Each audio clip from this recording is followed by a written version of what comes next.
Hi friends, vegetable sandwich healthy and టేస్టీగా ఎలా prepare చేసుకోవాలో ఈ వీడియోలో చూద్దామండి.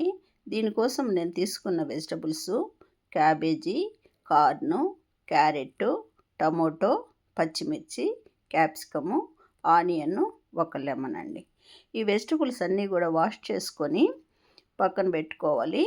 నేను వీటన్నిటిని తురుముకున్నానండి. కార్ నుంచి సీడ్స్ తీసుకున్నాను పక్కకి. ఇవన్నీ వీడియోలో చూపెట్టినట్టు నేను తురుముతో తురుముకున్నాను సన్నగా. తురుము లేకపోయినా కానీ సన్నగా చిన్న చిన్న పీసులుగా అయినా కట్ చేసుకోవచ్చండి. ప్యాన్ పెట్టుకొని 2 స్పూన్లు ఆయిల్ వేసుకొని దానిలో ఒక హాఫ్ స్పూన్ జీలకర్ర వేసుకొని జీలకర్ర ఫ్రై అయిన తర్వాత దీనిలోనే ముందుగా కట్ చేసి పెట్టుకున్న పచ్చిమిర్చి, ఆనియన్ వేసుకోవాలి.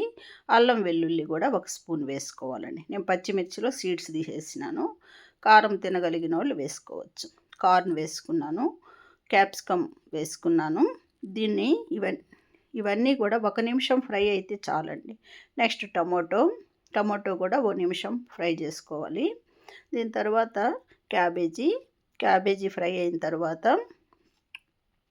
దీనిలోనే మనము ముందుగా కట్ చేసి పెట్టుకున్న క్యారెట్ ఫ్రై అయిన తర్వాత దీనికి తగినంత సాల్ట్ వేసుకోవాలండి. దీనిలో నేను టమోటాకి గుజ్జు తీసేసినానండి. ఇవి తినేటప్పుడు క్రంచీగా ఉండాలి. ఎక్కువసేపు ఫ్రై చేయాల్సిన అవసరం లేదండి.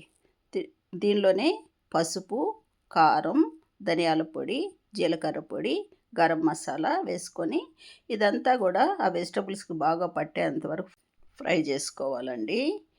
మసాలా అంతా వెజిటబుల్స్కి పట్టిన తర్వాత మనకు లెమన్ కావాలంటే వేసుకోవచ్చండి. నేను వేయలేదు దీనిలో. కావలసిన వాళ్ళు వేసుకోవచ్చు. కొత్తిమీర కూడా వేసుకొని ఇది పక్కన పెట్టుకోవాలండి. దీనికోసము వీట్ బ్రెడ్ తీసుకున్నానండి నేను. ఒక స్లైస్ తీసుకొని దానిలో ఇది స్టఫ్ చేసుకోవాలండి. దీనిపైన మరో పీస్ పెట్టుకొని దీన్ని బాగా కవర్ అయ్యేట్టుగా వీడియోలో చూపించినట్టు కవర్ చేయాలండి. కవర్ చేసి ప్యాన్ పెట్టుకొని 1 స్పూన్ బటర్ వేసుకొని ఆ బటర్ కొంచెం కరిగిన తర్వాత మనం స్టఫ్ చేసుకున్న బ్రెడ్ని దానిలో ప్యాన్లో పెట్టుకొని మంచి కలర్ వచ్చేదాకా ఫ్రై చేసుకోవాలండి. బ్రెడ్కి పైన కూడా బటర్ పట్టించాలి. ఇటువైపు టర్న్ చేసినప్పుడు ఇటు సైడ్ కూడా మంచి కలర్ వచ్చేట్టుగా ఫ్రై చేసుకోవాలండి. వీడియోలో చూపించినట్టు మంచి కలర్ వచ్చేదాకా ఫ్రై చేసుకోవాలి. లో ఫ్లేమ్లోనే ఫ్రై చేసుకుంటే మంచి కలర్ వస్తుందండి. మాడిపోకుండా వస్తుంది. మనకు నచ్చిన షేప్లో దీన్ని కట్ చేసుకోవాలండి. కట్ చేసుకొని ఇలాగే అన్నీ ప్రిపేర్ చేసుకోవచ్చు. దీన్ని బటర్తోనే కాకుండా ఆయిల్తో కూడా ప్రిపేర్ చేసుకోవచ్చండి. ఆయిల్తో చేసుకున్నా కానీ టేస్టీగా ఉంటుంది.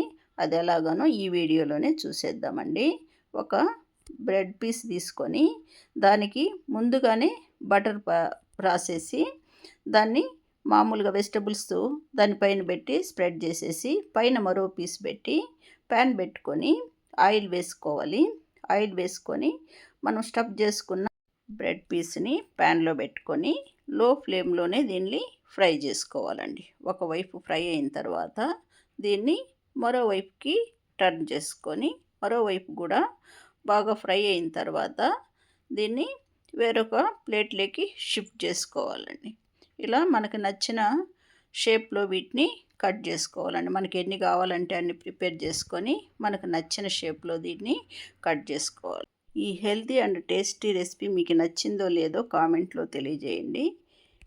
నా వీడియో మీకు నచ్చినట్టయితే like and subscribe my channel. Thank you for watching.